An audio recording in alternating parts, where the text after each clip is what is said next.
થરાદ પોલીસે ખોટી number plate ધરાવતી ક્રેટા ગાડીમાંથી ₹15.19 લાખનો દારૂનો જથ્થો ઝડપી પાડ્યો. 2 ઇસમ ઝડપાયા, 1 ફરાર.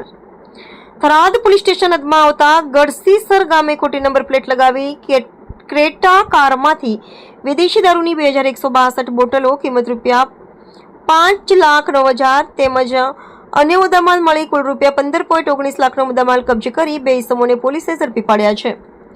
પોલીસ મહાનિરીક્ષક ચિરાગ કરોડિયા, જિલ્લા પોલીસ અધિક્ષક ચિંતન તરૈયા, વિભાગીય પોલીસ અધિક્ષક એસમ વારોતરિયા તથા પોલીસ ઇન્સ્પેક્ટર એટી પટેલના માર્ગદર્શન હેઠળ આ કાર્યવાહી હાથ ધરવામાં આવી હતી.